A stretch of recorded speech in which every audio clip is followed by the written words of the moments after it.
Very short process, একদম সহজ করে ভাবো। আজ নিনজা টেকনিক নিয়ে চলে এলাম বায়োমলিকিউলস চ্যাপ্টারের উপর, ইজিয়েস্ট চ্যাপ্টার অফ ক্লাস 12, সব থেকে সহজ চ্যাপ্টার নিয়ে আজকে আলোচনা করব, তাই না? তো নিনজা টেকনিকে দেখো মাত্র 9টা ডেফিনেশন আর 6টা থিওরিটিক্যাল এমনি কোয়েশ্চেন্স টপিকস, এই কটা করে নিতে পারলেই কিন্তু পুরোপুরি চ্যাপ্টারটা ক্লোজ হয়ে যাবে এবং কিন্তু এখান থেকে ভালো রকমের কোশ্চেন তুমি অ্যাটেন্ড করতে পারবে, ঠিক আছে? তো ফার্স্ট দেখো আমরা যেটা আলোচনা করব ডেফিনেশন উইথ এক্সাম্পল। ভালো করে প্রথমে সবগুলো ডেফিনেশন পড়ে নাও এক্সাম্পল সহ, ঠিক আছে? কোনগুলো করে নেবে? অ্যালডোজ কিটোজ একসাথে আছে, দেখে নেবে। অ্যালডোপেন্টোজ, অ্যালডোহেক্সোজ এক্সাম্পল সহ, কিন্তু প্রত্যেকটার এক্সাম্পল করবে। কিটোপেন্টোজ, কিটোহেক্সোজ, ভালো করে কার্বোহাইড্রেট পেয়ে যাবে, একদম পড়ে নাও, ঠিক আছে? এটা এগুলো সব ছোটবেলায় করেছো, দেখো। মনোস্যাকারাইড, অলিগোস্যাকারাইড, অলিগোর আবার ভাগ আছে, ডাই ট্রাই, পলিস্যাকারাইড, সবগুলোর এক্সাম্পল সহ ভালো করে নাও। আর কি? জুইটার আয়ন, একদম মোস্ট ইম্পর্টেন্ট। এটা যখন করবে ডেফিনেশন উইথ এক্সাম্পল, মনে নাও গ্লাইসিন, অ্যালানিন আর ভ্যালিন তিনটে স্ট্রাকচার আঁকা প্র্যাকটিস করবে, আর তিনজনেরই জুইটার আয়ন স্ট্রাকচার আঁকা প্র্যাকটিস করবে। আর মনে রাখবে গ্লাইসিন কিন্তু অপটিক্যালি ইনঅ্যাক্টিভ, আলোক নিষ্ক্রিয়, বাকি সবাই কিন্তু আলোক সক্রিয়, ঠিক আছে? পেপটাইড বন্ড ভালো করে পড়বে, অ্যামাইড বন্ডটাকে পেপটাইড বন্ড বলে। পেপটাইড বন্ডের এক্সাম্পল ভালো করে বুঝে পড়বে, কোনটাকে পেপটাইড বন্ড বলছে, সবগুলো মানে বুঝে পড়বে কিন্তু, তাই না? ওখান থেকে কিন্তু এমসিকিউ যা কোশ্চেন দেবে যেন পারো।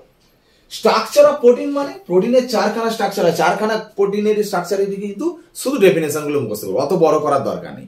Primary structure, secondary structure, tertiary structure, quaternary structure, এই 4টে স্ট্রাকচারে শুধু ডেফিনেশন পড়ে রাখবে, ঠিক আছে? আর কিছু লাগবে না। রিডিউসিং নন রিডিউসিং সুগার, বিজারক অবিজারক সুগার, উদাহরণগুলো সব কটা এক্সাম্পল করবে কিন্তু, সব কটা।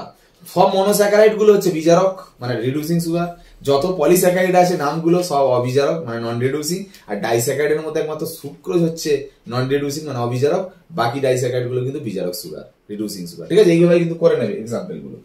মিউটার রোটেশনটা ভালো করে নেবে ডেফিনেশনটা। এপিমার অ্যানোমার ডেফিনেশন করে নেবে।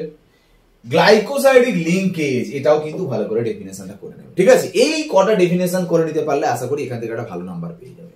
তো ডেফিনেশন ছাড়া যে কোশ্চেন গুলো থাকে এই কটা টাইপ কোশ্চেন, আর কিছু না। কিরকম?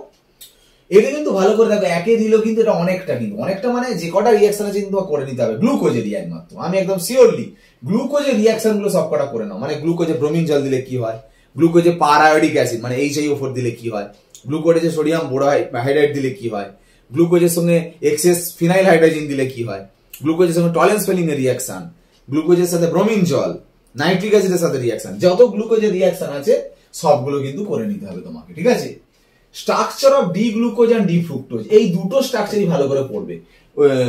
ক্লোজ চেন পড়তে হবে না, ওপেন চেন মানে মুক্ত শৃঙ্খল গঠনটাই পড়বে। ডি গ্লুকোজ আর ডি ফ্রুক্টোজের স্ট্রাকচার দুটো মুখস্থ করে নেবে। আর হোয়াই ডি, কেন ডি নাম করা হয়েছে তারও কারণটা কিন্তু বইয়ে লেখা আছে, নোটে লেখা আছে, যেখানে যা আছে পড়ে নেবে, ঠিক আছে? ডিএনএ আরএনএ ডিটেলস পড়া পড়বে, এমন details all differences, DNA RNA এর মধ্যে যত ডিফারেন্স আছে, এর সুগার কি, এর সুগার কি, এর বেস কোনগুলো, এর বেস কোনগুলো, বেস গুলোর মধ্যে আনকমন কোনটা, ঠিক আছে? সবগুলো ডিএনএ আরএনএ থেকে যা কিছু করার করে নেবে। আর বেস, সুগার, ফসফেট, পরপর হচ্ছে ক্রোমটা, এটা কিন্তু জেনে রাখতে হবে, ঠিক আছে? তারপর ডাই ট্রাইপেপটাইড ড্র মানে হচ্ছে একটা ডাইপেপটাইড তোমাকে আঁকতে দিতে পারে, গ্লাইসিন অ্যালানিন দুটো, বা গ্লাইসিন অ্যালানিন ভ্যালিন তিনটে অ্যামিনো অ্যাসিড জুড়ে যে ট্রাইপেপটাইড হয় সেটা একটা আঁকতে দিতে পারে, এই আঁকা দিতে পারে। আর এখানে যেটা বায়োলজিক্যাল ব্যাপার, সমস্ত হরমোনের ক্লাসিফিকেশনটা পড়ে নেবে। মানে অ্যামিন হরমোন আছে, প্রোটিন হরমোন আছে, আর স্টেরয়েড হরমোন কোনগুলো, অ্যামিন হরমোন নাম, প্রোটিন হরমোন কোনগুলো, স্টেরয়েড হরমোন কোনগুলো, সেগুলো জেনে নেওয়া। ভিটামিন ক্লাসিফিকেশন মানে যেটা জলে দ্রবণী, জলে সলিউবল হয়, আর একটা কোনটা অয়েলে সলিউবল হয়, তাই না? দুটো আবার কোন কোন ভিটামিন গুলো কিসে জলে সলিউবল, কোনগুলো ওয়াটার মানে তেলে সলিউবল, সেটা জেনে নেবে।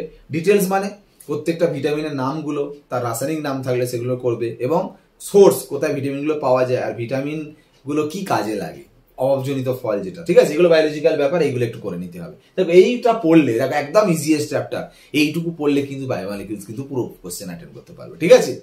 এই ডেফিনেশন গুলো আর এই যে থিওরিটিক্যাল কোশ্চেন, এখানে কোনো ম্যাথ নেই, ভালো করে নাও, একদম বায়োমলিকিউলস পুরোটা কিন্তু ক্লিয়ার হয়ে যাবে, ঠিক আছে?